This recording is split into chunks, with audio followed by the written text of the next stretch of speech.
Good morning বন্ধুরা, কেমন আছো তোমরা সবাই? আশা করি ভালো আছো। তোমাদের আশীর্বাদে আমরাও ভালো আছি। তো আজকে হলো বুধবার, আর এখন ঘড়িতে বাজে সকাল 8:30। তো এখন থেকে তোমাদেরকে সাথে নিয়ে ভিডিওটা স্টার্ট করলাম। সকালবেলা ঘুম থেকে উঠেছি, ওই 8:30 নাগাদই উঠেছি। তো উঠে সোজা নাইটিটাকে চেঞ্জ করে নিয়ে রান্নাঘরে চলে এসেছি। তো তোমার দাদাভাই তো সকাল থেকে তাড়া দিচ্ছে, এখনও পর্যন্ত চা হয়নি, দোকানে যাব।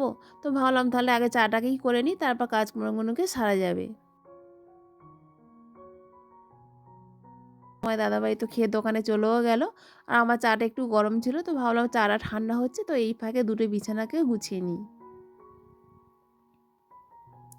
তো আমি প্রথমেই ঘুম থেকে উঠে সবসময় চেষ্টা করি দুটো বিছানা গুছাতে, কারণ বিছানাটা গুছাতে না আমি খুবই ভালোবাসি। আর বিছানার মধ্যে না নতুন নতুন চাদর বিছাতেও খুবই পছন্দ করি।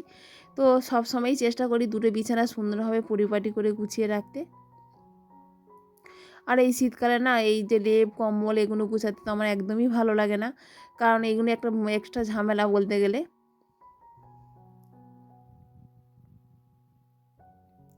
তো এদিকে চাটা ঠান্ডাও হয়ে গেছে, তো চাটাও খেয়ে নিলাম। তো চাটা খেয়ে আবার ওদিকে মানিকের জামা কাপড়গুলো আছে সেগুলোকেও একটু ভিজিয়ে রাখবো, কারণ একটু ভিজে রাখলে না ময়লা যেগুলো থাকে তো সেগুলোও পরিষ্কার হয়ে যাবে।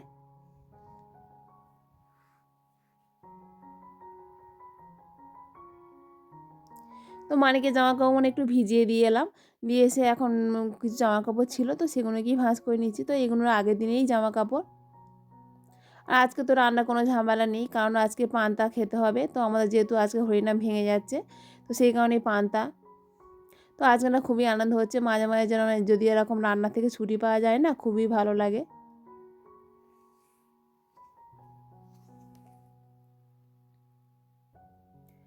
ওদিকে জামা কাপড়গুলো গুছাচ্ছিলাম, আর মেয়ে তো মানিককে নিয়ে ঘুরতে বেরিয়েছিল, তো আবার চলেও এসেছে। তো এদিকে এসে আমাকে দেখে আবার কোলে ওঠার জন্য একটু করছিল, আর দুটো চিপস কিনে নিয়ে এসেছে।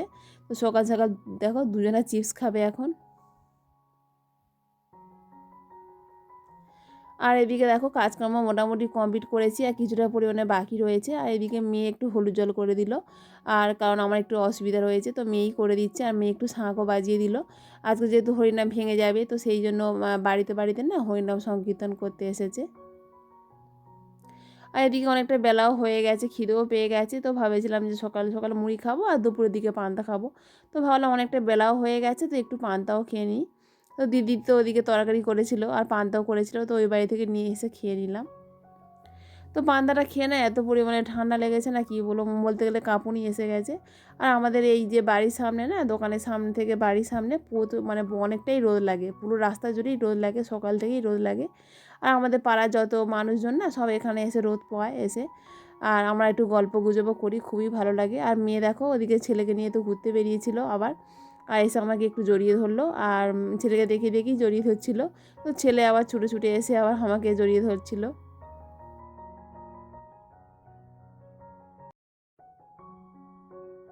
অনেকটাই পরে তোমার দাদাভাই দোকান থেকে চলেও এসেছে। তো এদিকে দেখো খেতেও বসে গেছি দুপুরে। তো আমি একটু মুড়ি খেয়ে নিলাম, আর মেয়ে আর ওর বাবা হচ্ছে পান্তা খাচ্ছে। আর মেয়ে তো সকালবেলা পান্তা খাওয়ার জন্য খুবই বায়না করছিল, তো মেয়েকে দিইনি, কারণ হচ্ছে সকাল সকাল পান্তা খেলে আবার ঠান্ডা লেগে যাবে। তো মেয়েকে সকালবেলা মুড়ি খাইয়েছিলাম, আর দুপুরের দিকে পান্তা খেলো।